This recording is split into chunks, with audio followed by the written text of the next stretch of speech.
ئازیزان دۆستان خۆشحاڵین جارێکی کە لە سەکۆکەی خۆتان پێتان شادەبینەوە لە سەکۆی فلیم سازان. ئازیزان هەروەکو هەمومانەزانین و ئەشی بینینەوە و بینیویشمانە لە فیلمەکانمانە لە ئەمڕۆی واقعی کوردەواریە زۆر جار نواننەوەی دووبارەکردنەوەی کۆمەڵێک چەمک ئەویش لە مێژووە وەریەگرین لە ڕووی پاڵەوان و داستانەکانمانەوە ئەیانهێنینەوە و ئەویش بۆ باڵاکردن و خۆشەویستکردن و ڕاکێشانی تاچی کۆمەلگا بۆ ئەو لایەنە سیاسیانەی کە هەیە. اینجا ئەمە لە مێژووە چەنەها جار دووبارە بۆتەوە. بابەتەکەی ئەمڕۆی ئێمەش لە لای کاک پێشرە و هاوڕێ ئازیزمان کاک پێشرە و مەحەمەد لاسایکردنەوە و نواننەوەیە دەربارەی نواننەوەی مێژووی لە فیلمی نازیە. ئەڵبەتە فیلمی نازیش زۆر زۆر پەنایان بردووەتە بەر ئەوەی کە جارێکی کە مێژوو وەکو ڕابردووی خۆیان لە لای خەڵک خۆشەویستکەنەوە و کاریگەریەکی ناڕاستەوخۆ لەسەر تاکی کۆمەلگا دروستکەن. بۆ ئەم بابەتە من پسپۆریم نییە و زۆر شارەزاییم نییە، بەڵام نامەیە زۆر بچمە ناو چەمکەکە. منیشەمەوە وەکوێەوە سوود لەو چەمکە فەلسەفی وەرگرم لە هاوڕێ ئازیزمان کاک پێشرە و کاک پێشرە و جان میاخوا بەخێر بێی باندیەمان. سپاس. چاوەکەمی کاک پێشرە و جان. کاک پێشرە و ئەلبەتە سینەمای نازی لە سەردەمی نازیە، من ناتوانم بڵێم سینەمای نازی چونکە بەڕێستان زیاتر ئەتوانم پشت بە ئەو توێژینەوە و سەرنجانە و ئەو لێکۆڵینەوانی خۆتە بەستی تو ئەتوانی بڵێ، من ناتوانم ئەمە بڵێم. بەڵام لە سەردەمی نازیە پەنایان بردەبەر کۆمەڵێ فیلم لەو فیلمانە ئەگەڕانەوە بۆ مێژوو، بەتابەت بۆ مێژووی کۆماری ڤایمەر وەنیە و ڤایمەری پێڵێن باڵمانیەکەش ئەگەڕانەوە بۆوێ. ئایا لە کۆماری ڤایمەرەوە سینەمایەک پێک هات یان لەوێ شۆڕشێک بوو بۆ بایەخدان بە کەڵچەر و ئەدەب و هونەر و هەموو بابەتەکان؟ ئایا سینەما شێکێک بوو لەو چەمکانە تا فیلمی نازیش پەنایان بۆ بەرێ و بگەڕێتەوە سەر ئەوەی کە زۆر جار لەو ڕەوشتەی ئەوان لەو تاکتیکە سیاسی ئەوان سوودمەند بێت؟ زۆر سپاس. ڕاستی ئەم پرسی سینەما لە کۆماری ڤایمار پرسێکی زۆر زۆر سەرنجڕاکێشە بە هۆی ئەوەی کە من ساڵانێکە پسپۆڕیم لە ناو مێژووی فکر و فەلسفەی ئەڵمانیدا هەیە لە سەدەی 18 و 19ەوە تا دەگاتە ڕۆژگاری ئەمڕۆ، واتە پسپۆڕیەکانم لە ناو فکر و فەلسفە و مێژووی ئەڵمانیدایە. لەمڕۆوە سینەما هەمیشە بۆ من ڕەهەندێکی سەرنجڕاکێش و بنشینەیی ناو کۆماری ناو مێژووی ئەڵمانی بووە، بەتابەتیشەوە بیرمەندە ڕەخنەیانەی لەسەر سینەمای ڤایمار یاخود لەسەر سینەمای ئەڵمانی کاریان کردووە. لە ناویاندا دوو بیرمەند بە دیاریکراوی زۆرترین کاریگەریان نەک تەنها لە ناو مێژووی ئەڵمانیدا هەیە، بەڵکو لە ئاسی جیهانیشدا ئەمڕۆ لە باوەڕپێکراوترین و کاریگەرترین بیرمەندانن کە بۆ تیۆری سینەما و فۆتۆگرافی توێژینەوەکانیان جیهانیان بڕیوە. ئەوانش واڵتەر بنیامین و زیگفرید کراکاوەرن کە خۆشم بە زمانی کوردی زیاتر لە 5 کتێبم لەبارەیانەوە نووسیوە. لەمڕۆوە توانیمە بچمە ناو ئەم مێژووە. بۆیە بۆ ئەوەی کە بینەر بیسەر خوێنەر هی ئێمە لە کوردستان لەم پرسە تێبگا، من پێشنیاری کتێبەکانی خۆم ئەەکەم بۆ خوێندنەوەی ئەم بابەتانە، بە تایبەت کتێبی دیالەکتێکی هونەری سێم، کتێبی لە کۆدگۆڕینی کانتەوە بۆ تیۆری فلم، کتێبی دیالۆگە پچڕاوەکانی ڕیالیزم و مۆدێرنیزم، کتێبی فۆتۆگرافی و سیاسەتی ڕادیکاڵ. ئەمانە کۆمەڵێک لەم بەرهەمانە کە من لەم ساڵانەی دواییدا کارم لەسەر کردوون ئەتوانن ئەگەر گەلێک لە قسانەی ئەمڕۆمدا ناڕوون بوون دەتوانن خوێنەر بۆ ئەم کتێبانە بگەڕێنەوە، چونکە گفتوگۆی ئەمڕۆم هەوڵەدەم بە زمانێکی خێرا و ئاسان و زۆر دوور و درێژ نەبێت، بۆیە بۆ خوێندنەوەیەکی ئەکادمی من پێشنیارەکەم خوێنەر بۆ ئەمانە بگەڕێتەوە ڕۆ من لێرەوە دەستخۆشی لێکم بەڵام ئەڵبەتە بەڕێستا نەزانن یعنی بەڕێستان زیاتر ئاگاتان لەمە هەیە سینەمای بایمەر و نوار و هۆلیوود ئەم سێ چەمکە هەبوونە تا ڕادەیەکە توانین بڵین بایمەر ئەو کاریگەری هەبووە لەسەر سینەمای ئەوروپا بە تایبەت نازی یعنی سینەمای ئەوروپا شەڵێم کە دوایی چۆتە فەڕەنسا با بڵین بڵێ فەرموو کاک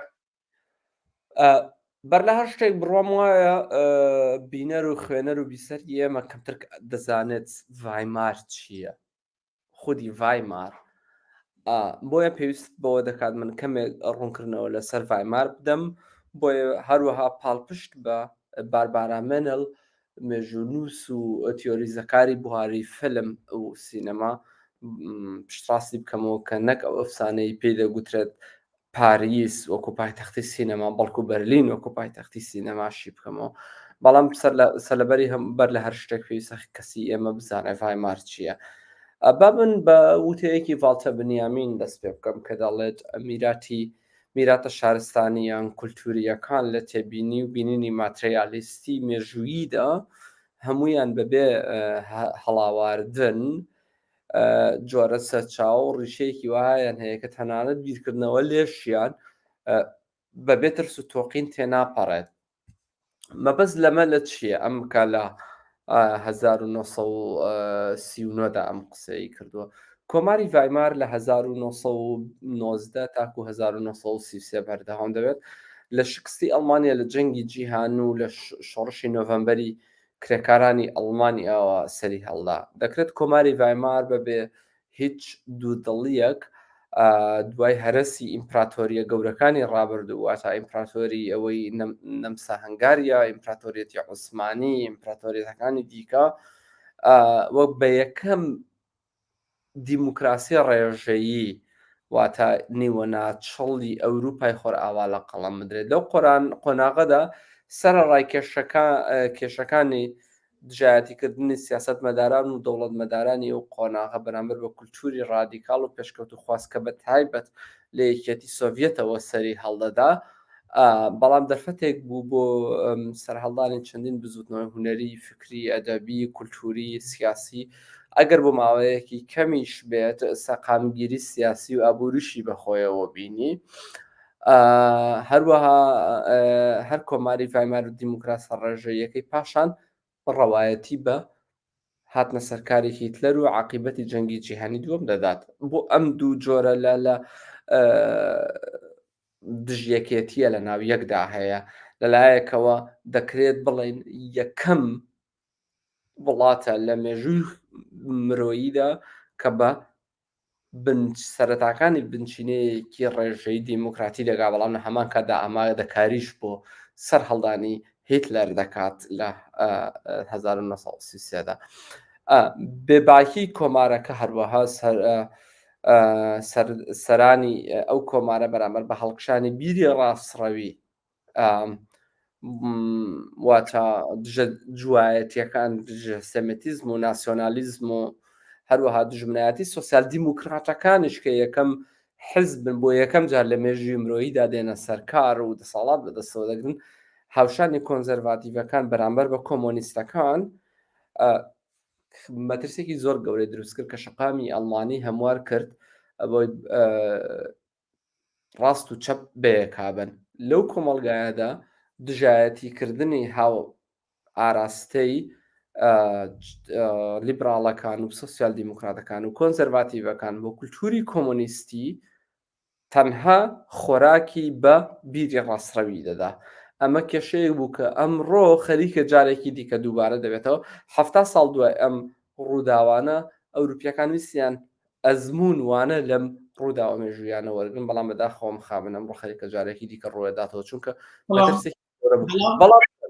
ئەوە لە کوردستانە هەیە ئێستاکە سەری تۆ بە خەستیش ئەمە شتێکە من نایمەن جارە ئەمە لە سیاقی مێژوویدا بمێن بۆی بابەتەکەم ڕوونتر بێ هۆکاری ئەم شتانە ئەم پێکدادانانە ئەم ململانە سیاسی و کولتوری و ئایدۆلۆژیانە پەیوەندیان بە سینەماوە چییە؟ بەڵێ ببێگومە یەکەم فیلمی ئەڵمانی ئەگەر بە ناوی فیلم ئێمە لە قەڵەمی بدەین فیلمەکەی ڕۆبەرت ڤینێ بە ناوی کابینەکەی دکتۆر کالەگاری لە 1920 هەتاکو دوایین فیلمی کۆماری ڤایمار کە فیلمی بەدەستەوەگرتنی دەسەڵاتی نازیە لە 1934 ئەمانە هەمویان ئەم مەترسیانە ئەم پێکدادانانە قەیرانە ئابووری قەیرانە سیاسی کولتوریانەی نا کۆماری ڤایمار کە لە ماوەی 13 ساڵ لە حکومڕانی خۆیدا ڕوبەڕووی بۆ پیشان دەداتەوە. باربار ئامانن وەکو ئاماژەم پێکە بە من زۆر نەچمە ناو سیاقی مێژوویەوە بەڵکو بچمە ناو ڕاستەخۆ بچمە ناو بابەتی پەیوەندی بە ئێمەوە پرسی سینەمە. باربار ئامانەڵ لە کتێبەکەیدا بە ناوی شارەکان و سینەما بە پێچەوانەی کۆی مێژووی سینەما باس لەوە دەکات کە کۆماری ڤایمار و بە تایبەت شاری بەرلین وەکو دەستپێکی سینەما پێویستە ببینرێت و هەروەها ئەو ئەفسانەیەش ڕەت دەکاتەوە کە پێی وایە سینەما بۆ یەکەم جار لە پاریس سەری هەڵداوە بەڵکو یەکەم سینەما لە ئەڵمانیا و لە بەرلین سەر هەڵدات و سینەماش لە قۆناغی کۆماری ڤایماردا دەبێتە سینەمای ڤایمار. جا لەبەرەوە من ناوە سێ قۆناغ لە مێژووی مرۆییدا بۆ سینەما هەن یەکێکیان سینەمای ڤایمار دووەمیان سینەمای نووا کە من بە کوردی دەینووسم سینەمای نووار بە سینەمای تاریکی فەڕەنسی کە قۆناغی دووەمە لەگەڵ سینەمای هۆلیوود کە ئەمڕۆ باڵادەستە بەسەر جیهانەوە کەواتە سینەمای هۆلیوود وەکو سێم سینەما دێت. لەمڕۆ ئەوەی باربارامان جەختی لەسەر دەکات هۆ زۆر گرنگە بۆ سیاقەکەی ئێمە بریتە لە گەشەکردنی شاریش نەک وەکو گەورەبوونی شار چونکە لە 1970 زۆر شار هەبوون لە بەرلین گەورەتر بوون ڕێژەی دانیشتوانیان زیاتر بوو بەڵام ئەوەی پەیوەندی بە مەپرسی شارەوە هەیە کە توانێت کۆمەکا بە بەرامێنانی سینەما بریتە لە گەشەکردنی تەکنیک هاوشانی گەشەکردنی شار هاوکات گەشەکردنی تەکنیک لە ئەڵمانیادا پیشەسازی خێرا بە تایبەت لە ئەڵمانیا کە کاریگەریەکی تەواوی هەبوو لە ئەوروپایە. بەڵێ ئەڵمانیا لە 1970 بۆ یەکەم جار وەکو دەوڵەت دادەمەزرێ جیاواز لە هەموو وڵاتانی لە بریتانیا پیشەسازی بە شێوەیەکی هەنگاو بە هەنگا و نەرمتر گەشە دەکات لە ئەڵمانیا پرۆسەیەکی خێراتر بەخۆیەوە دەگرێت. تەکنیک لە ئەڵمانیادا خێراتر لە بریتانیا کار دەکات لەبەر ئەوەش ئەو خێراییەشەوا دەکات ئەڵمانیا لە زۆر ڕۆوە دڕندەتر توند و تیشتر مامەڵە بکە بەرامبەر بە پرسەکانی دیکە چونکە ئەڵمانیا بە تازایی دێتە ناو دەوڵەت نەتەوەوە اینجا ئەوەی بۆ ئێمە گرنگە لێرەدا ئێمە قسەی لەبارەوە بکەین لە 1990 تاکو 1930 کۆمەڵێک فیلم لە کۆمەڵگای ئەڵمانیدا بەرهەمدێن لە کۆماری ڤایماردا با بە کورتی ئاماژە بۆ بکەم کە لە 1940 کە جەنگی یەکەمی جیهانی سەر هەڵدات ژەنەرال لودندۆرف کە سوپاسسالاری ئەڵمانیە لە جەنگدا لە یەکێک لە نامەکانیدا بۆ قەیسەری ئەڵمانی باس لەوە دەکات کە لە جەنگی سۆما لە نێوان بریتانیا و ئەڵمانیادا لە 1916 کە بەرواری جەنگەکە لە نامەکەیدا دەڵێت جەنگی دەستەویەخە جەنگی چەک و فیشەک بەیەکەوە نان بەڕادەیەک کۆتایی پێهاتووە بریتانیەکان سەرکەوتوو بوون لەوەی کە جەنگی وێنە لە دژی ئێمە بەرپا بکەن ئەم جەنگەش توان کاریگەریەکەی بۆ شکستهێنان بە ئێمە گەورەترە لە جەنگی تەقەمەنی مەبەست لە جەنگی وێنە چییە؟ لە جەنگی سۆمەدا کاتێک ئەڵمانیەکان هینیان داگیر کرد بوو بەلژیکایان داگیر کرد بوو بریتانیەکان فیلمێک بەرهەم دەهێنن بە وەکو فیلمەکەی پرۆپاگەندەیی بەرەی جەنگە بۆ هین بۆ ئەوەی نیشانی بدەن کە ئەڵمانیا چ دڕندەیەکی پەراورد بە وڵاتانی دیکە بە مێژووی جەنگ لە کولتوری مرۆییدا ئەنجام داوە ئەمە وا دەکات متمانە و باهای ئەڵمانی لە ئەستی جیهانیدا زۆر بێتە خوارەوە ئەمە وا دەکات کە لودندۆرف لە نامەکەیدا بۆ قەیسەری ئەڵمانی ڤیلهێلمی دووەم باس لەوە بکە کە ئیتر ئێمەش پێویستە بیر لەوە بکەینەوە ئەگە بمانەوێ هەژمونی جەنگی پیا بکەین بیر لەوە بکەینەوە کە بە تەنها سەرباز نەنێرینە بەرەی جەنگ بەڵکو هەروەها جەنگی وێنە بەرپا بکەین کە بریتانیەکان ئێشتا لە ئێستا لە دژی ئێمە بەرپایان کردو تێشیدا سەرکەوتون ئەوە دەبێت لە 1970 ئوفادا دەمەزرێت بە ناوی کارگەی بەرەمهێنانی فیلمی ئەڵمانی لەو ڕۆژەوە تاکو 1933 ئوفا گرنگترین فیلمەکانی مێژووی مرۆیی لە ئەڵمانیادا بەرهەم دەێنێ بە تایبەت دەسە بۆ نمونە ئێمە ئەمڕۆ فیلمی ستۆدیۆیی بە فیلمی هۆلیوود دەزانین بەڵام لە بنەڕەتدا یەکە فیلمی ستۆدیۆیی لە ئەڵمانیا لە 1920 بەرهەم دەهێنرێت لە نێوان شاری بەرلین و پۆتسدام کە هۆلیوود 7 ساڵ دواتر اینجا بە کەشفکردنی ئەو پرسە دەگات بەڵام من نامەوێت زۆر بچمەنە ئەو وردەکاری مێژووییەوە لە پرسی لێرە باز لە تەکنیکێکەکەم کاک پێشڕەوجان چارلی چاپلین کە ئەڕوا بەرەو ئەمریکا لە سینەمای ئەمریکا گۆڕانێکی زۆر گەورە لە ناو ئستۆدیۆیا بەکارێنی ئەم قسەی بەڕێستان کە باسە کرد ئەوی سوودی لە ئەو تەکنیکانە بینی بوو لە ناو ئستۆدیۆ کۆچۆن دووسێ وێنە لەگەڵ دیکۆرا تێکەڵ چێشەکەن و ئەم تێکەڵ چێشکردە تەکنیکی ناو ئستۆدیۆیە کە ئێستا ئەمڕۆ بە ئافتەر ئیفێکت ئێمایکەین ئەمە گواستنەوەی بوو لەو ئستۆدیۆیانەی سینەمای ئەڵمانیەوە بۆ هالیوود بەڵێ فەرموو حتى تەنانەت بۆی قسەکەی بەڕێست پشتڕاستکردەوە فریت لانگ یەکێکە لە سینەماکارە مەزنەکانی مێژووی مرۆییە کە بە فیلمی میترۆپۆلیس ناشراوە کە ڕەنگە هەر بەڕێزێک کە ئەمڕۆ گوێویستی ئەم بەرنامەی یان بینەری ئەم بەرنامەی ئێوەی بەڕێزە فیلمی میترۆپۆلیس لە 1929 کە بەرەم هاتووە بزانە لە بەرەمێنانی فریت لانگ بۆ خۆی سینەماکارێکی چەپی لیبرالی ئەڵمانی بوو ڕیشەیەکی جووشی هەبووم لە زۆر لێکۆڵینەوەی جۆرا و جۆرە هەڵوێستەم لەسەر فیلمەکەی کردووە ئەمریکیەکان کە سەرەتاکانی سەر هەڵدانی کێبڕکەی فیلم سازیانە هەوڵەدەن بە هەموو ڕێگایەک فریت لانگ بگوازنەوە بۆ ئەمریکا تەنانەت کاتێک نازیەکان دەسەڵات ئەگرنە دەست فریت لانگ بەهۆی هینەکەیەوە ڕیشەی سیاسیەکەی و جووبوونەکەشیەوە ئەمریکەکان داوای لە ئەەکەن تەنانەت بە فڕۆکەی تایبەت بیگوازنەوە بۆ ئەمریکا هەڵبەت گەشتەکات فریت لانگ بەڵام دواتر ئەبێتە ئەتوانی وانایی بنین پێشڕەوی سینەمای ڕادیکاڵ لە دوای جەنگەوە ئەتەگەر خەڵکی ئێمە ئەمڕۆ توانای زمانی ئینگلیزی فەڕەنسی بێتوانێت گوێویستی ئەو گفتوگۆیە ڕاستە و خۆیە ڤیددیۆیە بێ کە گۆدار ژان لۆک گوداری فەڕەنسی لەگەڵ فریت لانگ ئەنجامی داوە ئەتوانن ببینن کاتی خۆشی وتارێکی مەرگی ڕاهی فریت لانگ نازانم لەکوێ بڵاوم کردوتەوە سەبارەت بە پرسی فیلم پرسەکە ئەوەیە کە کۆماری ڤایمار لە ئەڵمانیادا بۆ تەکنیکە پێشکەوتوانەی کەوتوویە بەردەستی توانایی هەبوو لە زۆر ژانری جۆرا و جۆرە داهێنان لە فیلمدا بکات بەو مانایە بەپێی تیۆرەکەی باربارە منێڵش بێت ئەڵمانیا نەک پاریس بەرلین نەک پاریس سەرەتاکانی سەرهەڵدانی فیلمە بەڵام ئەمەش بێ ناپرۆبلەماتیک و ناکەشە ساز نییە کۆمەڵێک گرفتی تێدایە هەر ئەم پێشکەوتنی تەکنیک کات پێشڕۆ منش ئەمەم خوێنوتەوە و ئێستا لە بەڕێستی شتیانم تاکیدام کرد باشە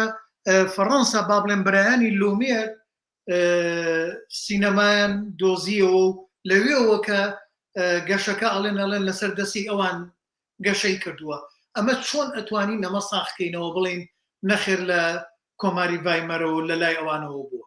من لە کتێبی دیالەکتیکی هوەری سێم و لە کتێبی لە کۆتگۆڕینی کاتەوە بۆ تیۆری فیلم بە دوور و درێژی ئاماژەم بۆ کردەوە هەموو نمایشەکانی برایانی لومەیە دەکەونە ناو وێنەی جوڵاوە نەک تەکنیکی سینەما وێنەی جوڵاو کە بە تایبەت لە کتێبی دیالەکتیکی هوەری سێمدا زۆر گفتوگۆم لەگەڵ لەسەر کردووە پێش برایانی لومەیشە بە تایبەت لەو هەتا تەنانەت لە مەسەلەی پوپنەکانەوە چی پێ دەڵێن یاری بووکەڵا جوڵاندنی یاری بووکەڵە کە سەرەتاکانی سەرهەڵدانی وێنەی جوڵاو بووە لە ناو کولتوری فۆتۆگرافی و سینەمادا برایانی لومەیە نەیانتوانیوە بەمانایەک لە ماناکان نەریتی وێنەی جوڵاوی تەنانەت بووکەڵە تێبپەڕێنن. گرنگی سینەما لە کۆماری ڤایماردا دەگەڕێتەوە بۆ چەند ڕەهەندێکی. یەکێک لە ڕەهەندەکانی پرسی ئێستێتیکیە، دووەم ڕاهەندی پرسی تەکنیکە، سێم ڕاهەندی پرسە سیاسیەکانێتی، چوارەم ڕاهەندی پەیوەندی بە مەسەلەی میترۆپۆل و سەرهەڵدانی توێژە جۆرا و جۆرە کۆمەڵایەتی سیاسی، کولتوری، ئاینی چینایەتیەکانی ناو میترۆپۆلێکی تازە سەرهەڵدابی کۆمەلگای مرۆییە. لەمڕۆوە کە سینەمای ڤایمار سینەمایەکی فرەڕەهەندە، تەنها بریتی نە لە وێنەی جوڵاو بەڵکو بریتە لەم ڕەهەندانەی کە من باسم کرد. گرنگترین شتیشی دوو ئێمە توانین سینەمای فەڕەنسی وەکو باسم کرد سینەمای فەڕەنسی بگوازینەوە بۆ دوای جەنگی دووەمی جیهانە کە بریتە لە سینەمای نوایە خود سینەمای تاریک یان سینەمای ڕەشوسپی. بەڵام با من زۆر دوور نەکەمەوە لە بابەتەکە لە ناونیشانی هینەکە حەزەکەن گفتوگۆ بکەن لەسەر ئەم پرسە لە سەرپرسی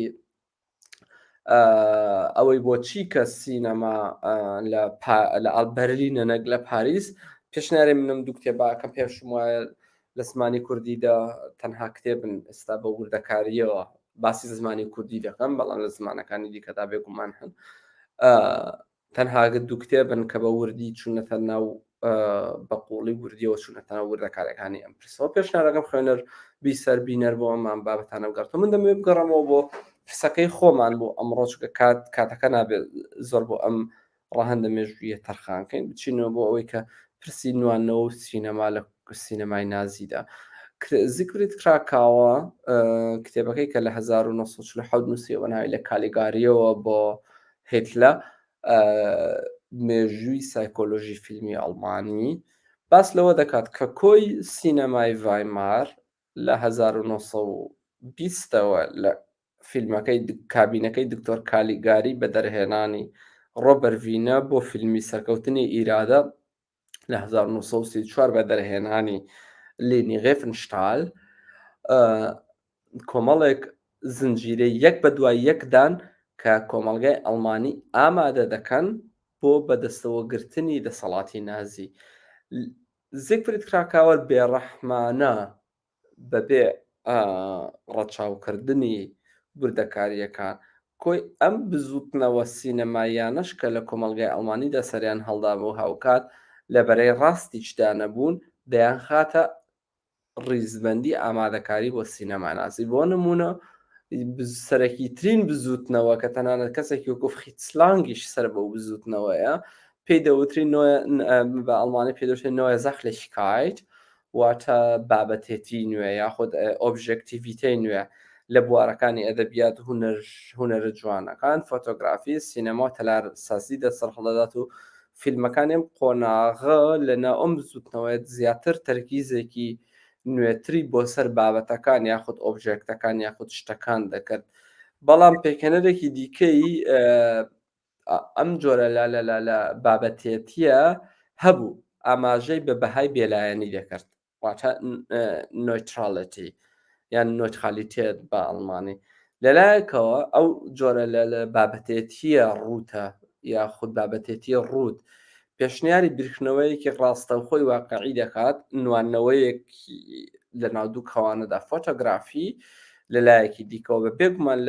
لە نێو بەرهەمی زۆری هونەرمەنداندا ئاراستە ڕەفتار و سلوکێکی بابەتێتی دەستنیشان دەکات کە حەقیقەت دەربارەی واقع ئاشکرا بکات وای دەبینێت. بەڵام ئەم جۆرە لە تەرکیزکردنە سەر بابەت بەبێ ئەوەی کە ژینگە کۆمەڵایەتی سیاسی مێژوویەکەی هەڵسەنگێنێت و خۆی وانی شامدا کە دەیەوێت لە نوانەوەی فیلمیدا بێلایەنی هەڵبژێرێت. ئەم جۆرە لە بێلایەنیە جۆرێک لە نەریتێکی گاڵتەجارانە سارد و بێباکی بەرامبەر بە کۆمەڵگادا دروست کرد وای کرد کە تەنانەت هەموو قەیرانە سیاسی و کۆمەڵایەتی و ئابوووریانەی سەر هەڵدەدەن لە کۆمەڵگادا وەکو شتگەلێک ببینرێن کە ئەمە لە دەرەوەی کۆمەڵگای ئەڵمانیەوە کاریگەریەک هەیە بۆ شکستێنان بە کۆمەڵگای ئێرانی ئەڵمانی. ئەو قەیرانانە دەکەون لەسەر کۆمەڵگای ئەڵمانیەوە قەیرانگەلێکن کە ئەڵمانەکان نەک ئەڵمانەکان کە بەهۆی جەنگیان هەڵگیرساندەوە جەنگی 1940 بۆ 1970 بەڵکو ئەوانی دیکەن بەسەر ئەڵمانیادا دەسەپێنن. ئەمە ئەو خەلەلانن کە وا دەکات سینەمای 1920 بۆ 1933 لە مەودای نێوان ئەم 13 ساڵەدا تەرکیزەکانیان بکەوێتە سەر کۆمەڵێک لەم بابەتانە. گرنگترین بابەت ژانری سینەمایی کە لەم فترەیەدا لەم مەودا زەمانێدا سەرهەڵەدا دوو جۆر ژانرن. یەکێکیان ژانری فیلمەکانی چیان بە کە پێی دەگوترێت ژانری فیلمەکانی چیە بانخود بە ئەڵمانی بەیەک فیلمە. یەکێکیشان مەسەلەی نوانەوەی مێژوویە کە بابەتەکەی ئەمڕۆمانە. ژانری فیلمەکانی چییە؟ پێشی وەک زۆر جاریش بە پێشینی فیلمی نازی دەناسرێت لە بەناوبانگترین فیلمەکانی ناو کۆمەڵگەی ئەڵمانی. ژانرێکی فیلم و سینەمایە ئەو کاتەکە وەک باسمان کە لە کۆماری ڤایمار سەری هەڵدا و تێما سەرەکیەکانی دیمەنی چیاکان و ڕوودانی جەنگی مرۆڤەکانن دژی سروشت کە لە چیاکان ڕوودەدەن. بە زمانی ئەمڕۆیی دەتوانین بڵێن بۆ نمونە فیلمی سەرکێشی ئەو پاڵەوانانەی لە چیاکان و دوای جەنگ و ململانەیەکی زۆر دەگەڕێنەوە چیتر هەمان کەسانی پێشوونی. ئەمە ژانرێکی زۆر پۆپولاری فیلم بوو لە کۆماری ڤایماردا. جا دەرهێنەرە و داهێنەرە هەرە سەرێکیەکەی ئەم فیلمە ئارنۆلد فانک کە دوای ژێبێتە ئەندامی پارتی نازی لە 1933دا. فیلمەکانیشی ئامادەکارین بە تایبەت لەو تێمایانەی هەڵیان دەبژێرێ بۆ نمونە ڕنگ، بۆ نمونە ڕووناکی، بۆ نمونە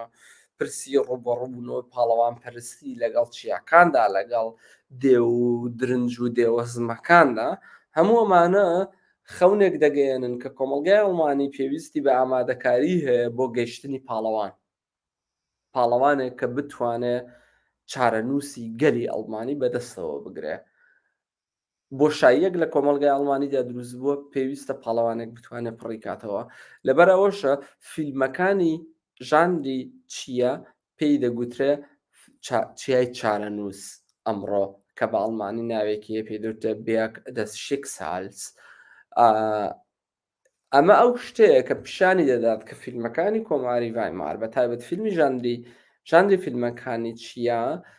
دیمەنن پیشان دەدەن. ئەو دیمانانە وەکو مانگ خەرمانەیان هەیە، خەرمانەیەکی مقدەس کەش و هەوا و ئەتمۆسفۆرێک لە ڕادە بە دەر هەناسە بڕکێن پڕن لە هەناسە بڕن، هەست و سۆز و هەڵچوون و خێرایی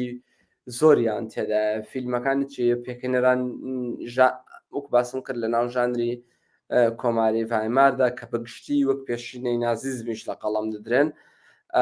گێڕانەوەکان ڕاوەکانەکان باسیەوە دەکەن کە شانازی خۆ بەدەستەوەدان بۆ چارە نووسێکی ڕق و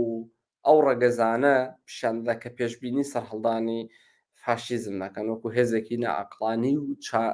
جانەوەرە ئاسا. ئەم بابەتەش ڕێیانێ ڕۆڵێکی بنشینەیە لە شیکاریەکەی کراکاوەریشدا هەیە بۆ ئەوەی بڵێت کە فیلم سینەمای ڤایمار بنشینەیەەکە بۆ سەرهەڵانی سینەمای نازی. جا خاڵێکی دیکە کە لە سینەمای ژانری فیلمەکانی چادا هەیە جۆرێک لە ڕێوڕسم و کولتی ئاینیە لەم فیلمە چیاییانەدا. شاخەوانی ناو فیلمەکانێکێک بوو لە ڕەهەندەکانی دژە عەقڵانیەت. هەتا لە ئەڵمانیای سەدەی 19دا پرسی هەڵزنان بە سەر شاخەکاندا لە دژی شارەکان بوو بە پرسێکی زۆر بنشینەی. باوەڕ و ئیمان بەخوایەک و بە سروشتێکی پڕ لە ڕاز و نهێنی، جۆرێک سوکایەتی کردن و ئیهانەکردن بە پێکهاتەکانی شارستانەتی و دانیشتوانی شارە گەورەکان کە تێیدا بزوتنەوەی جەماوەری گەشەیان کردبوو. بۆ نمونە کراکاوەر دەڵێت لێرە و لەوەی ئەڵمانیا کۆمەڵە گروپی چکۆلی لاوان هەندەیانەوێت دژی هەموو شتێک بوەستنەوە کە خۆیان پێی دەڵێن میکانیزەکردن و ئەم کارش لە ڕێگای پەرستنی لە ڕادە بە دەرەی سروشتەوە ئەنجام دەدەن کە خۆیان کە ئەنجام دەدەن واتە بەهۆی شێوازی ترسی تایبەت لە شتێک کە وجودی نییە لە بنەڕەتدا. ئەمان لە فیلمەکاندا شتگەلێک نیشان دەدەن، شتگەلێک بە ئەفسانەیی دەکەن، شتگەلێک دەکەنە مقدس کە لە بنەڕەتدا وجودی نییە. ئەوەی کە زۆر گرنگە لەم فیلمانەدا تێبینی بکەین یاخود لە کولتوری هەڵزنان بەسەر چیاکاندا تێبینی بکەین کە بنشینە پێکهێنانی ژانری فیلمەکانی چیان یەکێک لە کاراکتەرە سەرەکیەکان کە بە گەنجی بەردەوام بەشداری هەم لە فیلمەکان و هەم لە هەڵسنان بەسەر چیاکاندا کردووە یۆزێف گۆبلزە کە دوایی لە 1930دا دەبێتە وەزیری پروپاگەندە و پەروەردە و کولتوری ئەڵمانیای نازی. ئەمە خاڵێکە بۆمان ڕوون دەکاتەوە کە چی لە فیلمەکانی هیندا دەگوزارێ ئەوانەیە کە چکە لە ئەڵمانیای نازیدا لە ئەڵمانیای ڤایماردا لە نێوان 1920 هەتا 1930 زیاتر لە 300 فیلمی ژانری چیا بەرهەم هاتوون. فیلمەکان هەموو لە چیاکاندا ڕوودەن ئەو ڕۆشنایی ئەو تیشکی ڕۆشنایی هەتا تەنانەت جوڵەی کامێرا لەسەرەوە بۆ خوارەوە نیشانی ئەوەیە کە کۆمەڵگای ئەڵمانی پێویستی بە گەشتنی پاڵەوان هەیە گەشتێک کە ڕەهەندێکی خوایانەی هەیە ڕەهەندێکی مقدەسی هەیە ڕەهەندێکی نووری هەیە ڕووناکی هەیە ڕۆشنایی هەیە ڕەهەندێکی هەیە کە لە دایکبوونێکی نوێی مەسیح دەچێت هێشتا ناوی نییە ئەم مەسیحە تازەیە لە 1930دا ناوەکەشی وەردەگرێت کە بریتە لە هیتلەر ئەدۆلف هیتلەر بۆیە کراکاوەر بۆ ڕادەیە دەگات بڵێت لە 1920 لە فیلمەکەی کالاگاریەوە بۆ فیلمی سەرکەوتنی ئیرادەی لێنی ڕیفنشتال کۆمەڵگای ئەڵمانی خەریکی بەرهەمهێنانی کۆمەڵێک فیلمە بۆ ئامادەکردنی کۆمەڵگای ئەڵمانی تا هیتلەر دەسەڵات بەدەستەوە بگرێت. جا من ئێستا دەگەمە دووە بەشی بابەتەکەم لێرەدا ئەو پێشینەیە پێویست بۆی باسیکەم ئەویش بریتە لە نوانەبۆی مێژووی لە فیلمی نازیدا. تێۆدۆر ئادۆرنۆ فەیلسوفی ڕادیکاڵی ئەڵمانی قسەیەکی هەیە دەڵێت سروشتی فەلسەفی دەبێت وەک بێنژوو ببیندرێت و مێژوو وەک سروشت. لە ئەڵمانیای نازیدا پرسە پێچەوانە دەبێتەوە چۆن پێچوانە دەبێتەوە لەم تیۆرەدا سروشتی مێژووی دەبێت سروشتی فەلسەفی دەبێت وەک مێژوو ببیندرێت لێرەدا مێژوو وەکو ڕۆڵێکی ڕادیکاڵ لە نوانەوەی مێژووی بەشەریدا کە پچڕ دەبێت خەلەلی تێدەکەوێت گروپی جۆراوجۆر ساڵ هەڵدەدەن گۆڕان بەسەر کۆمەلگادا دەهێنن تا دەگاتە سەرهەڵدانی بزوتنەوە تازەکانی نێو کۆمەلگای مرۆیی. بەڵام لە مێژووی منڕوانینی کۆنزەرواتیڤانەدا بۆ مێژوو ئێمە تیۆرێکمان هەیە پێ دەوترێت مێژوگەرایی یاخود بە ئەڵمانی گشتشلشکایت بە ئینگلیزی پێترێت هیستۆریسیزم ڕاستەوخۆ هەوڵ دەدات ببێتە دوژمنی ئەم جۆرە لە ڕوانینەی کە لە خوارەوە بۆ سەرەوە هەڵدەدات دەیەوێت لە سەرەوە بۆ خوارەوە بڕوانێ. یەکێک لە گرنگترین ئەم ڕوانینانەش لەوەوە دێت کە مێژوو بریتی نییە لە پێکدادانی نێوان توێژ و چینە جیاوازەکانی ناو کۆمەڵگا لە پێناوی ئازادی و سەروەریدا بەڵکو مێژوو گەشەی گەورە پیاوانە لە گەورە پیاوانەوە بۆ گەورە پیاوان لە خوایانەوە بۆ پێغەمبەران لە پێغەمبەرانەوە بۆ پاشایان لە پاشایانەوە بۆ ژەنەراڵەکان لە ژەنەراڵەکانەوە بۆ سەرۆکی وڵاتان لە پرۆفیسۆرەوە بۆ دکتۆر هەتا دوایەوەمانە بواتە ڕیشەیەکی مێژووی دەخوێنێتەوە کە بریتە لە مێژووی گەورە پیاوان ئەمەی باڵمان پێدەتن گۆسەمێنە واتە پیاو لە ناو دوو کەوانەدا تا هەتە تەنانەت ژنی شتەیدا یاخود ئەوانەشی کە خۆیان لە نێوان ڕەگەزی ژن و پیاویشدا پێناسە ناکەن دەخرێنە دەرەوە لاوان خوێنکاران LGBTەکان هۆمۆسێکسوێلەکان هەموو ئەمانە دەخرێنە دەرەوە تەنها مێژوو دەبێتە مێژووی گەورە پیاوان ئەوانەی کە تەنها پیاون و گەورەشن لە مێژوودا خیان خواوە نەڕەهەندی خوایەتیان وەرگرتووە یان پێغەمبەرن یان پاشایانن یان ئیمپراتۆرەکانن یاخود ژەنەراڵە گەورەکانن. لێرەوە واڵتە بنیامین سەر هەڵدەدا دەڵێت مێژوگەرایی سەر هەڵدا کە مێژوگەرایی بریتە لە دوژمنایەتی کردنی مرۆڤ بەو مانایە گەشەی مێژووی مرۆڤ وەکو دانە تەسبیحەکانی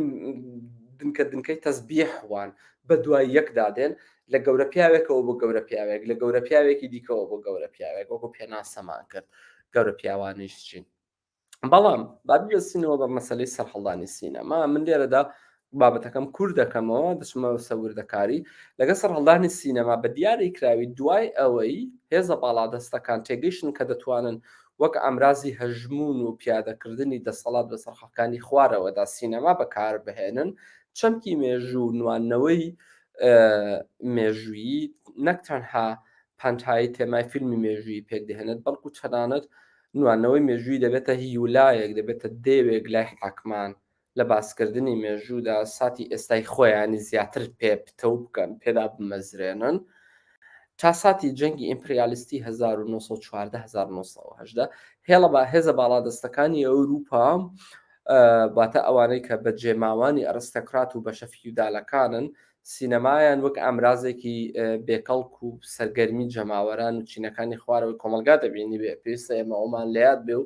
لە بیری نەکەین بەڵام وەکو باسم کرد پێشتر لە ناوەڕاستی جەنگدا بوو کە ئەریش لودندۆرف نامەکەی باس کرد کە چۆن باقی سەری دەنێرێ و باس لەوە دەکات کە ئێمە ئیتر چیتر ناتوانین جەنگی دەبابە و تەیارە و تۆپ و تەقەمەنی بکەین بەڵکو پێویستە جەنگی وێنەیەش بەرپا بکەین بەتابەت لە جەنگی سۆمەدا لەمڕۆ ئیتر سینەما دەبێتە کەڕستەیەک بەدەستی گەورە پیاوانەوە بەدەستی حاکمانەوە ئیتر ئەوەی گرنگە بە تایبەت لێرەدا باسی بکەین چۆن مێژوو بە تایبەت بابەتی ئەم ڕۆمانە من لە چەند دقەیەکدا کورتی دەکەمەوە مێژوو دەبێتە کەڕستەیەکی دوانەوەی فیلمی لە کۆی نەکتەنها نەزمی نازیدا بەڵکو وەروەها ئەو فیلمانەی کۆماری ڤایمارش کە تیاندا مێژوو یا خودنوانەوەی مێژووی گەورە پیاوان دەبێتە پێشینەیەک بۆ فیلمەکانی نازی فیلم مێژوویەکان بەسانایی فیلم نین بۆ پیشاندانەوەی ڕابردوو یاخود تەنها مەبەستیان سەرگەرمی بێت بەڵکو هەروەها هەوڵی سەقامگرتنی ساتی ئێستای هێزە باڵادەستەکانیش دەدەن وەک فریدریک جیمسنی فەیلسوفی هاوچەرخی ئەمریکی باسی لەوە کردو فیلمە مێژوویەکان لە ڕاستیدا نۆستالژیای ساتی ئێستان نۆستالژیای ئەمەوە بیستمانە شتێکە بۆ ڕابردوو بەڵام جیمسن دەڵێ نەخێر نۆستالژیا نۆستالژیا شتێکە بۆ ساتی ئێستا تاسەیەکە بۆ ساتی ئێستا مەبەست لەوە چیە بۆ مانایە ئێمە فیلمە مێژوویەکانمان وەک کۆمەڵە تاسە و نۆستالژیا و حەسرەتێکی ڕابردووی لە دەستچوو بینیوە کەچی ئێستا بۆمان دەردەکەوێت نوانەوەی مێژوویی لە ڕاستیدا لە سینەمای باڵادەستەکاندا هەر بەڕاستی تاسەیەک نییە بۆ ڕابردوو حەسرەت و نۆستالژیایەکیش بۆ ئەوەی پێگەی سیاسی و ئابووری کولتوری چینە باڵادەستەکان کتومت لە ساتی بەرەمهێنانی فیلمە مێژوویەکاندا بەهێزتر ببن کەواتە ئێستا ئەوەی ئێمە تێیدا دەژین هەموو ئەو فیلمە مێژوویانەی کە ڕۆبەڕوویان دەبینەوە ئامانجێکیان هەیە ڕەنگە لە نیگاییەکەمدا تاسە بن نۆستالژیا بن بۆ ئەوەی کە لە ڕابردوودا ئێمە ڕابردوویەکی پاشایانی مەزنمان هەبووە ڕابردوویەکمانە بۆ هەموو کەسێک لە ئاشتیدا ژیا بەڵام نەخێر لە بنەڕەتدا فیلمە مێژوویەکان نۆستالژیاکن بۆ سەقامگیرکردنی ساتی ئێستا ئەوەش دەزانین کە نازیەکان بە فراوانی سینەمایان بەکارهێنا و یۆزف گۆبلس کە بوو بە بەرپرسی پرۆپاگەندە و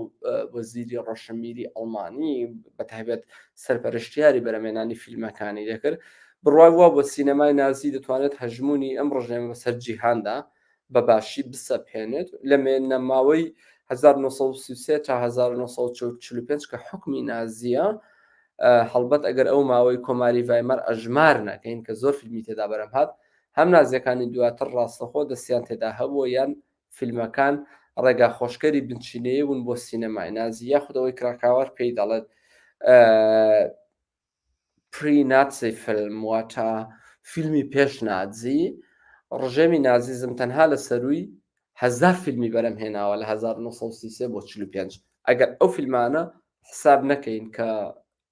لە 1920 تا 33 بەرەم هاتوون تەنها ئەو فیلمانەی کە لە 1933 تاکو 1935 لە سەرووی 1000 فیلمەوەن فیلمی مێژووییشن لەنێ ئەو حەشاماتی فیلمەکاندا ژانری مێژوویی فیلمی مێژوویی ڕۆڵێکی زۆر سەرەکی بینیوە لە ئەڵمانیای نازیدا پێگەیەکی بنچینەیشی وەرگرتووە فیلمی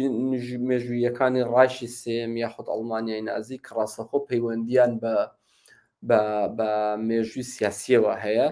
بە شێوەیەکی بنچینەیی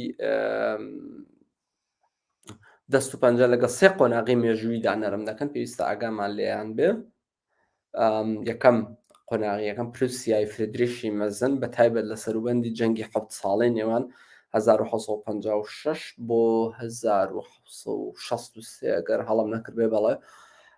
قۆناغی دۆم پروسیا لە جەنگی دژی ناپلیۆن کاتێک 1906 ناپلیۆن ئەڵمانیا داگیر دەکات تاکو 1950 کە ئیتر سوپای فەڕەنسا بە تەواوی لە ئەڵمانیا دەردەکرێت. قۆناغی سێم پروسیا و دامەزراندنی ئیمپراتۆریەتی نوێی ئەڵمانی یاخود ڕایشی دووەم لە 1960 میلیۆنەکانی دەست پێ دەکات لە 1970 دادەمەزرێت لە 1970 پێیەکانی تەواو سەقام گیر دەکات. لە ئەڵمانیای نازیدا فیلم مێژووی تەرکیز دەکەنە سەر ئەم سێ قۆناغە. بۆچیش تەرکیز دەکەنە سەر ئەم سێ قۆناغە؟ بە تایبەت ئەم سێ قۆناغە زۆرترین جەنگ تیاندا سەری هەڵداوە. هەر لەبەر ئەوەشە لە کۆماری ڤایماردا بە تایبەت پاشا فرێدریشی مەزن دوو قۆناغی هەیە لە مێژووی ئەڵمانیاشدا پاشایەکی کاریگەرە. یەکێک لە قۆناغەکانی بریتێ لە قۆناغی جەنگی، یەکێک لە قۆناغەکانیشی بریتێ لە قۆناغی چی پێ دەڵێن لە قۆناغی ئاشتی. لە قۆناغی جەنگیەکەیدا ئەوەیە کە کۆمەڵێک جەنگی لە دژی نەمسا و هەنگاریا و فەڕەنسامانە بەرپاکردە، بەڵام دوای ئەوەی کە دەسەڵات دەگرێتەوە دەست لە سەدەی هەژدە و سەرەتای سەدەی 19دا دەواازەی کۆشکەکەی ئاوەڵا دەکات بۆ فەیلسوفانی ئەوروپی بە تایبەت لەوانە لە دیارترینیان کە ڤۆلتێرە بە بەردەوامی لە کۆشکەکەیدا ئامادە بووە پێی دەوترێت ساڵۆنی فەلسەفی. پاشایەکی ئەڵمانی دەواازەی کۆشکەکەی دەکاتەوە بۆ هەموو ڕۆشنبیرانی ئەوروپی. لە ئەڵمانیای نازیدا ئێمە ئەمام ئاگامان لەبێت لە کۆماری ڤایماردا سەردەمی ئاشتی ئەم پاشایە کاریگەری وەردەگرێت و دەبێتە تێمای سەرەکی فلم، بەڵام لە ئەڵمانیای نازیدا بە پێچەوانە و سەردەمی جەنگەکە. اینجا هەر لەبەر ئەوەشە کەسێکی وەکو یۆزەف گۆبلس کە باسمان کرد باس لە هین دەکات کە ئەو فیلمانەی کە لە ئەڵمانیای نازیدا سەبارەت بە هین بەرهەم دەهێنرێن بە فرێدریشی مەزن بەرهەم دەهێنرێن پێویست ناکات تەرکیزکەنە سەر سەر قۆناغی ئاشتی فرێدریشی مەزن، بەڵکو ناوی دەنێت فرێدریشی چادرنشین لە یادەوەریەکانی لە نامەکانیدا، بەڵکو پێویستە تەرکیزکەنە سەر قۆناغی جەنگی فرێدریش. بە تایبەتیش فیلمی فرێدریشی مەزن کە لە 1940 تا 43 بەرام هاتووە، ئەو سەردەمەیە کە ئەڵمانیای نازی دەیەوێت پەلاماری یەکێتی سۆڤیەت و بەشێکی تەواوی ئەوروپا دابی خاتەژێر هینی خۆی. لەم ڕۆوە تێمای جەنگ لە سینەمای نازیدا بە تایبەت لە پەیوەندیدا بەرەمێنانی فیلمی مێژوویەوە تایبەت دەبێت بە زەقکردنەوەی تێمای مێژوو. تێمای مێژووش لە چیە ببورن لە فیلمی مێژوویدا؟ تێمای جەنگ. واتە هەموو پاشایانەی لە مێژووی ئەڵمانیادا کاریگەریان هەبووە سەردەمی ئاشتیەکانیان، سەردەمی خۆشگوزەرانیەکانیان، سەردەمی سەرگەرمیەکانیان فرامۆش دەکرێت کە یۆزەف گۆبلس بە سەردەمی چادرنشین یاخود سەردەمی سابات نشین ناوی دەبات، بەڵکو دەبێت بێتە سەردەمی سەردەمی پیشاندانی ڕەهەندی جەنگاوەری ئەم پاشایانە لە مێژووی ئەوروپادا. لە سەرەتای فیلمی بەتایبەت ئەو فیلمەکەی هارلان بە سەبارەت بە فرێدریشی مەزن لە سەرەتای فیلمەکەدا کە بابەتی لێکۆڵینەوەیەکی دوور و درێژی منیشە کە پێم وایە بەم دواییانە لە وێبسایتێکدا بڵاو کراوەتەوە، وەک لە شاشەکەدا دەیبینم لە لای ئێوە هەیە، نازانم ئێوە لەکوێ دەستان کەوتووە. لە سەرەتای فیلمەکەدا ئێمە میل و ئاراسەی دەرهێنەر بەرامبەر بە پاڵەوانی فیلمەکە تاقانەترین مەزینترینین لە هەموو ئەو مێژوودا دەبینین، هەم دەربڕینی ڕوونی ستایشی پاشا فرێدریشی مەزن و گرنگیە مێژوویەکە یەکێک لە دیمەنە سەرەکیەکانی فیلمەکە. شا فرێدریش وەکو باسمان کرد پیشان دەدات گفتوگۆیەکی کورد لەگەڵ گروپێکی چکۆلەی ئەفسەران ئەنجام دەدات. دیالۆگەکە خۆبەخۆ ئەوە لای بینەر ئەگە لە فیلمەکەدا ببینین دروست دەکات وەک بڵێت مامەڵە لەگەڵ فیگەری هیتلەردا دەکات لە ڕاستیدا، نەک لەگەڵ مامەڵە لەگەڵ فیگەری پاشایەکی 250 ساڵ پێش هاتنی هیتلەر. واتە کۆی ئەو وردەکاریانەی کە ئەم پیشانی دەدات کاراکتەری دەسەڵاتخواز و جەنگخوازی هیتلەرە نەک پاشا فریدریش. پاشا فریدریش کاراکتەرێکی پرۆبلەماتیکە لە مێژووی ئەڵمانیادا، بەڵام هاوکات جگە لە جەنگەکانی کە بۆ جەنگی ڕزگاری خوازی ئەنجامیداوە، بەڵام سەردەمێکی زێڕینیشی هەیە لە مێژووی ئەڵمانیادا کە وەکو باسمان کرد سەردەمی کردنەوەی دەربارەکەیەتی بەڕووی فەیلسوفان و هەموو ڕۆشنبیرانی وروپیدا. بەڵام ئەڵمانیای نازی لە ڕێک لە دژی ئەو سەردەمەیە کە پێی دەگوترێت سەردەمی چادرنشین، بەڵکو گرنگی بەو لایەن چونکە لەبەر ئەوەی کاراکتەرێکی گرنگیشە لە مێژووی ئەڵمانیدا پاشا فریدریش، بەڵام ئەڵمانیا هەوڵ دەدا ئەڵمانیای نازیتەن لە فیلمەکانیدا تەنها ئەم ڕەهەندە سەر ڕزق بکاتەوە کە ڕەهەندی جەنگخوازین. بۆ نمونەیەکێک لەو گۆڕانکاریانەی تەنانەت لە دیالۆگەکانی فیلمەکەدا ڕووەدا بۆ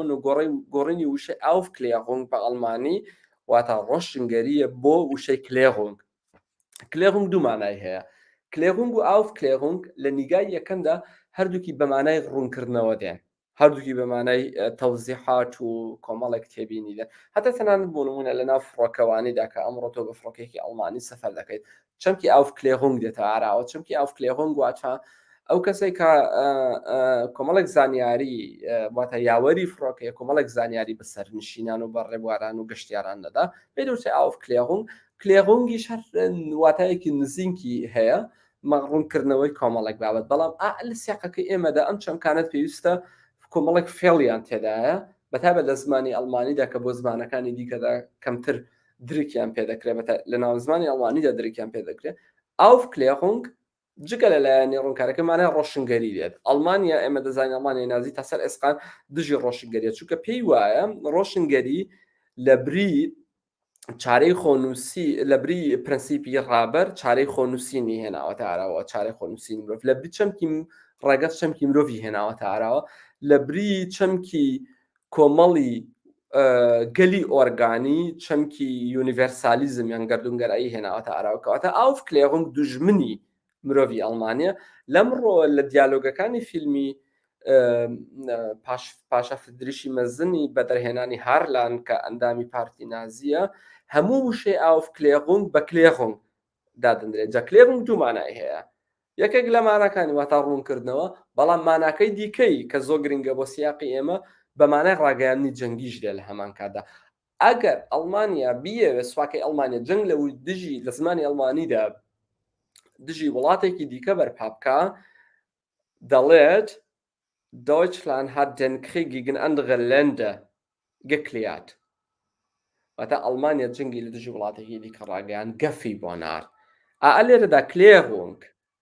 هەم بەمانای ڕوونکردنەوە دێ، هەم بەمانای ڕاگەیاندنی جەنگیش دێ. وەکو باسم کرد لەبەرەوەی لەو فترەیەدا لەو قۆناغە زەمەنیەدا پێویست بوو کۆی فیلمی ئەڵمانی تەرکیز کاتە سەر چەمکی جەنگ نەک چەمکی ئاشتی.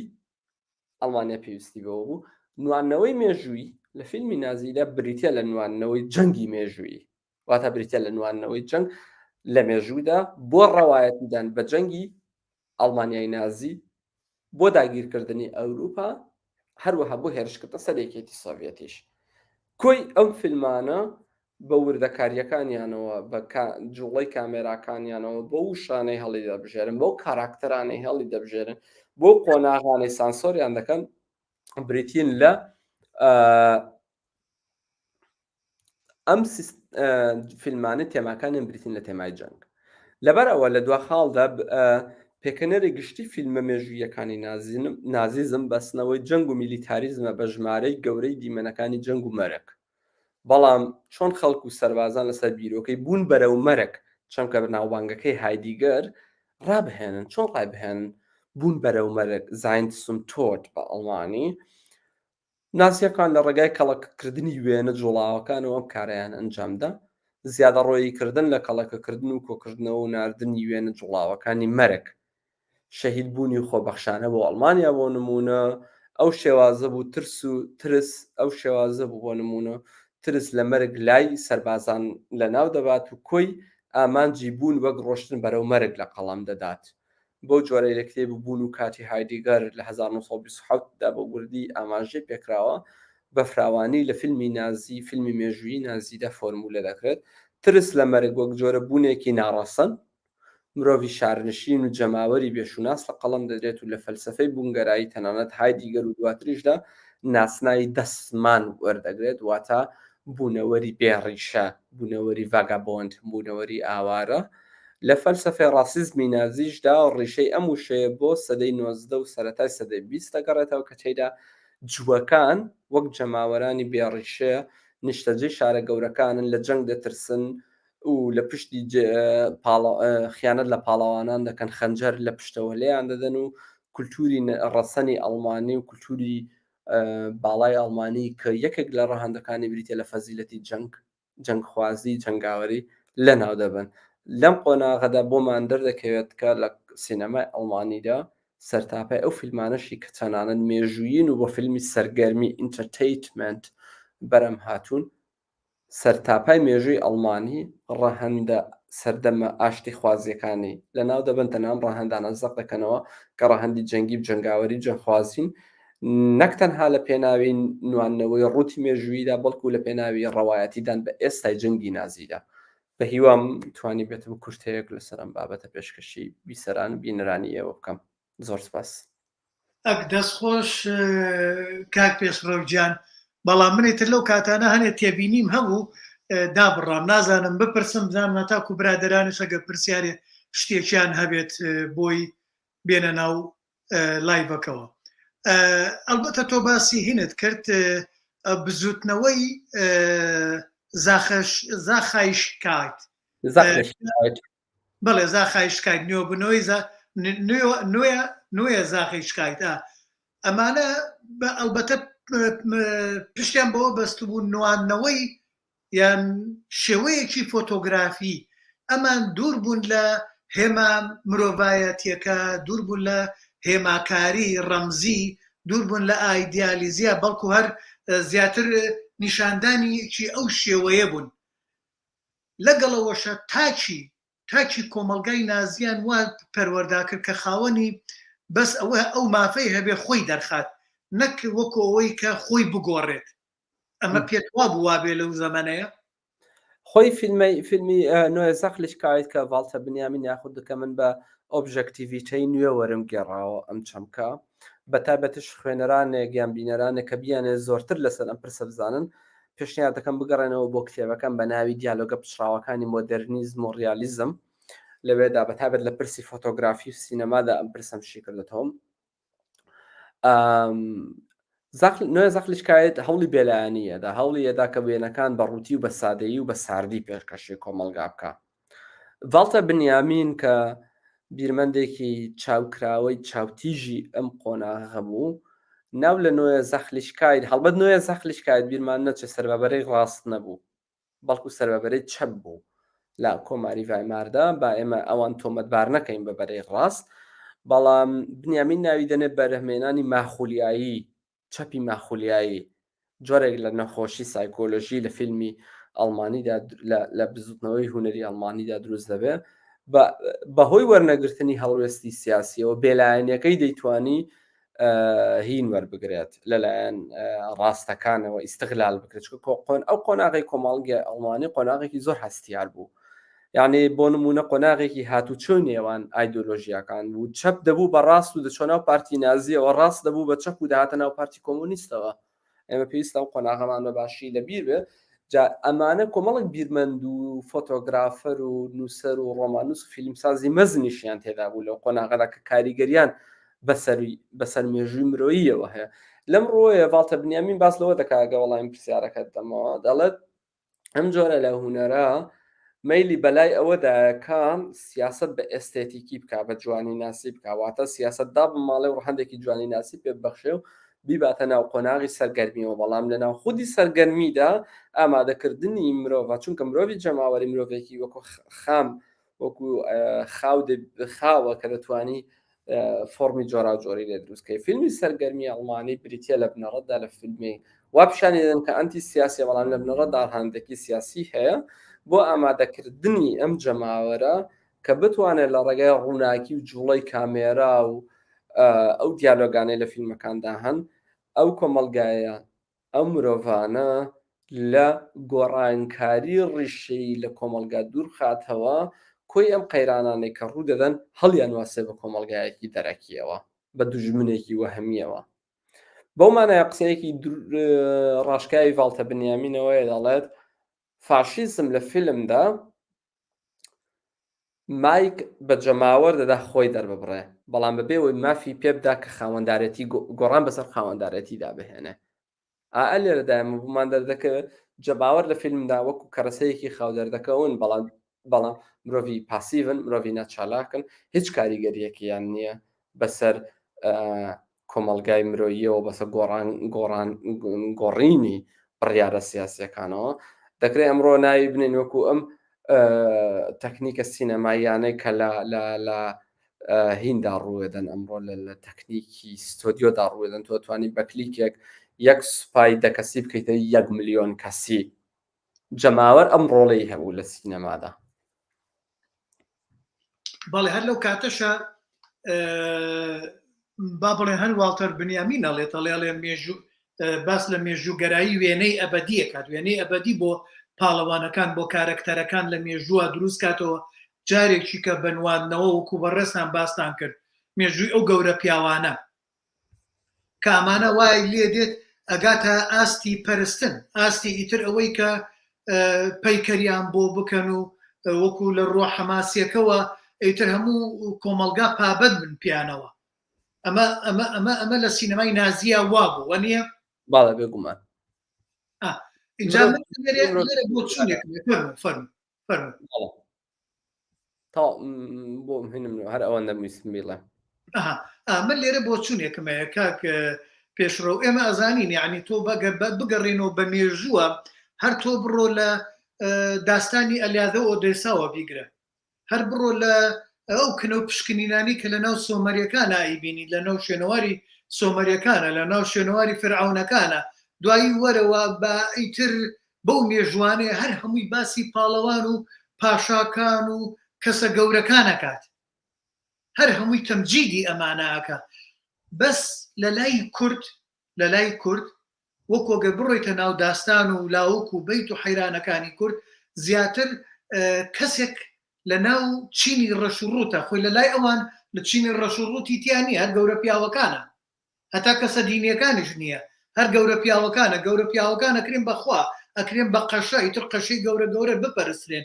بەڵام لە لای کورد چونکە بابلەوە بۆ نمونە دەروێشی عەبدیە یان هەر کامێکی کەیانە سێرەکەی لە کەسێکی بەسیتەوە سەر هەڵەدات و دێتە ناو ئەبێتە بەتەڵ و ئەچێتە بێتە وێردی سەر زمانی خەڵکەکە. بەڵام لەم دواییانە کە حزبی سیاسی کەوتە گەڕ، حزبە سیاسیەکانمان هەوڵیاندا چی بکەن، ئەو کەسانی خۆیان باڵا پیاوە باڵا دەستەکان کە لە ئەسڵا قەزەمن بەرامبەر بە میلەت، بەڵام گەورەیانەکەن و پیرۆزیانەکەن و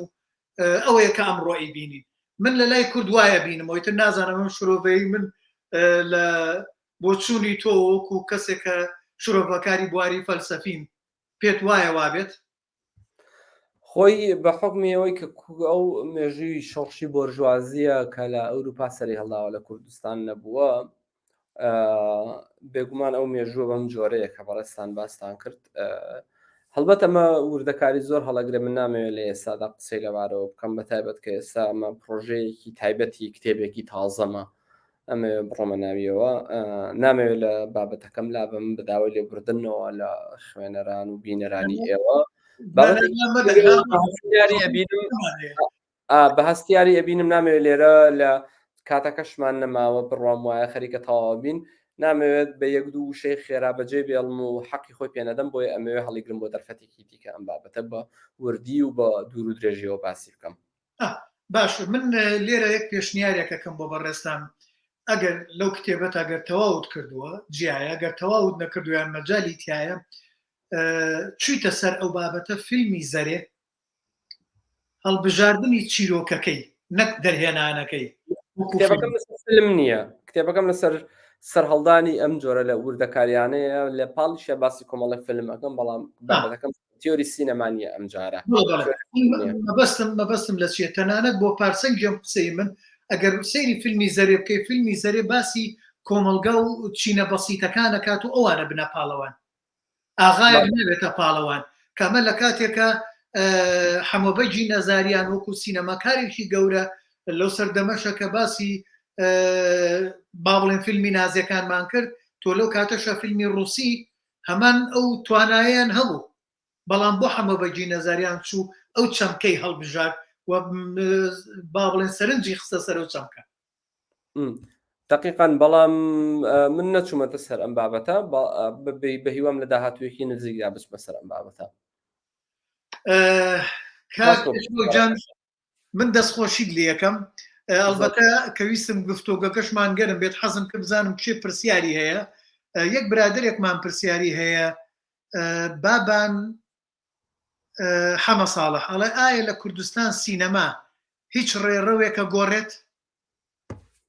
پرسیارێکی تۆزە سەختە لەبەرەوەی هونەر لە کوردستاندا یەکێک لە پرسە سەرەکیەکان لە سەرەتاوە ئاماژەم پێکرد کە شارمە بەو مانایە نییە کە تێیدا سەرهەڵدانی ململانەی چینە جیاوازەکان بێ خۆی ئەمە ڕێگا سەخت دەکات بۆ سەرهەڵدانی سینەما بۆ گۆڕی ئەگەر سەرهەڵدانی سینەماش لە ئارادان نەبێت فیلم بۆ نمونە ناتوانێت لە کوردستاندا ڕێڕەوی زۆر بگۆڕێ بەڵام گەشتبینیم و ڕەشبینیش نیم لەو نێوەڕاستەیە وەستاوم بڕوام وایە لە داهاتوویەکی نزیکدا سینەمایەکی نوێ سەرهەڵدا ئێستا سینەمای کوردستان لەژێر کاریگەری سینەمای تورکی و فارسیدایە بە دیاریکراوی بۆ نمونە کاریگەری ئەم دوو سینەمایە بەڕوون و ڕاشکاوی لەسەرێمەیە لەبەرەوە نەک ناتوانێت سەم جۆرە سینەمایە هیچ شتێک لە ڕێڕەوی ئێمە و لە ڕێڕەوی خۆشی بگۆڕێ بەڵکو جارێکی دیکە بەشداری ئەکاتەوە لە ئەوەی کە پێی وایە کورد توانای خۆنێنرایەتی نییە و توانای نوێنەوەی خۆی نیە بەڵکو ئەوانی دیکە دەبێت بینوێنەوە هەر لەبەرەوە شەو تێمایانەی کە من تا ئێستا ئاگادارم بە دەگمەن نەبێت سینەمای کوردی هەوڵی تەقلیدکردنەوە و کۆپیکردنەوەی ئەو کەرەستانەی داوا کە لە سینەمای نەتەوە سەردەستەکە دراوسەکاندا لە ئارادا بوون بۆیە من بەرامبەر سینەمای ڕەشبینم بڕوامانی نەک شتێکی ئەو تۆ ناگۆڕەیان خۆی ناگۆڕێ بەڵکو زیاتر بەشداری دەکات لە ژێر دەستەکردنی ئێمە بەڵام گەشتبینیشم بەوەی کە شتێکی نوێ سەر هەڵبدات. بابەتەکەی من وەکو باسم کرد لەگە کاک سەرکەوت کە ئاماژەم پێکرد بوو لە سەرەتاوە تەرکیز نێ بۆ کوردستان بەتایبەت بۆ بابەتی کوردستان لە دەرفەتی دیکەدا دەگەڕێمەوە سەری و لێرەشدا هەر شتێکی خێرا ئاماژەی پێ بکەم ڕەنگە نتوانم مافی خۆی پێ بدەم و خوێنەریش یان بینەریش ناومێت بکەم لەبەرەوە دەمەوێت دەرفەتی جیاوازترم هەبێ بۆ قسەکردن لەسەر ئەم پرسە. ڕوخسەت مەدەی من بۆ چوونێک بڵێم لەسەر ئەو پرسیاری کاک کاک بابان لە پێش ڕاپەڕین شۆڕشێک هەنگاوێک با بڵێن هەڵمەتێکی ڕۆشنبیری گەورە لە ناو کووردا دروست بوو ئەویش قەڵەم و شانۆ زۆر ڕۆڵی گەورەیان هەبوو و لە خۆپیشاندانەکانی ساڵی 1982 لە هەولێر و سلێمانی و کەرکووک لەو کاتانە پێشەو کاتە ئەگەر بەڕێستا ناگادار بیدیا برادرانی شانۆکاران زۆر ئاگادارن کۆمەڵێک شانۆیی نمایش کرا گەیاندیە ئەوەی کە خەڵک وشیارێکی زۆر گەورەی لا دروست بوو و خەباتی شەبوو لە دەرەوە چیاش لە پشتەوە بوو بەهۆی ئەو خۆپیشاندانانە و بێجگەلەوەش وەکو باسمان کرد زمانی کوردی و بوونی نەتەوەی کورد و مێژووی کورد و شوناسی کورد سیاسەکانمان بۆمانیان نەپاراستووە بەڵکو ئەدیب و حەیران بێژ و لاوگ بێژ و ئەوانە پاراستویانە و تاکو ئێستا کە ماوەتەوە ئەو تا ئێمە ئێستای بینی سیاسەکانمان چی قەسابخانەیەکیان بۆ هەموو ئەو شتانەمان داڕشتووە اینجا سینەماش کۆمەڵێک دەست هەن لە ناو سینەمای کوردیە ئێستا لە هەوڵان خۆیان لەو چوارچێوەیە دەرباسکەن وەکەوەی کە کاک پێشڕە وتی کە لە ژێرەوە تەقلیدەین کۆمەڵێک کەس هەن خەریکن خۆیان دەرباسکەن ئەوە هیوایەکی تایە بەڵام سینەما لە بەرەوەی بازار نییە لە شارەکانە خەڵک جمەی بۆ ناکات بچێتە هۆڵەکان بیبینێ و شاشە و تەلەڤزۆنەکانمان پڕ نەبوونە ئەمە کێشەیەکی گەورەیە تا ئێستا سینەما نەیتوانیوە ئەو قەڵم بازە بدات بەڵام بۆ هیوایی لە ئایندەیە هەیبێت. کاک پێشڕۆجان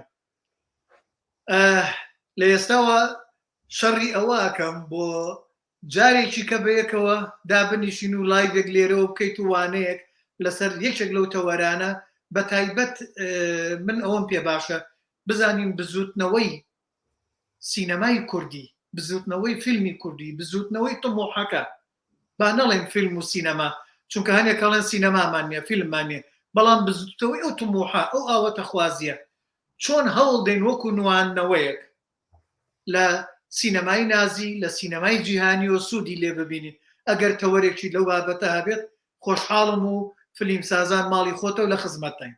سپاس کاک سەرکەوت، بە هیوام دەرفەت دروست ببێ لە داهاتوودا شتێکی تازە